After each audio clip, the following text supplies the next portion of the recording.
In Naples, there was once a bridge made of human bones.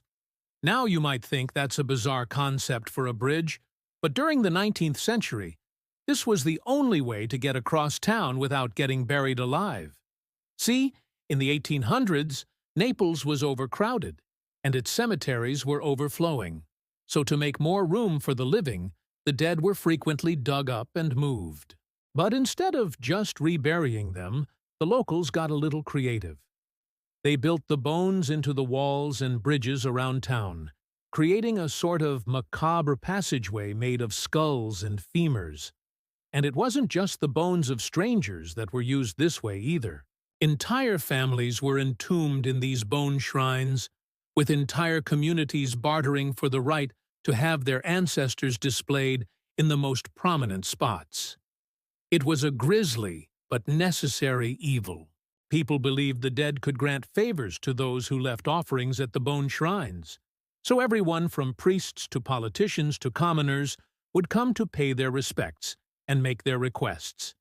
Some came seeking help finding a new job. Others wanted protection from thieves or help in winning a court case.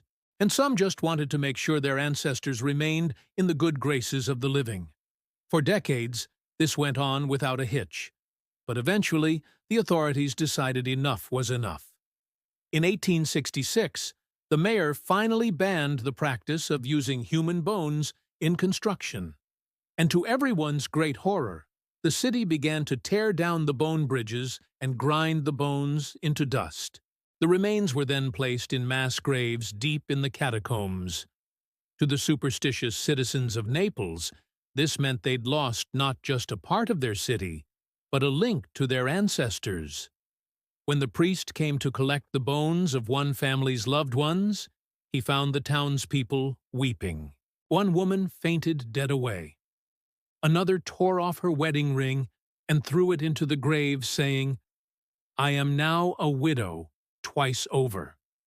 And many people refused to accept that their loved ones had died, insisting they must have been taken by the devil himself. Well, I'm your host, and this is the Secret History Files. And I love telling you all about the strange and scary things that happened in the past, because history leaves us some pretty strange monuments indeed. So if you want to see more of the weird and wild world of historical Italy and beyond, be sure to subscribe for more episodes. Until next time, remember, some bridges are best left unbuilt.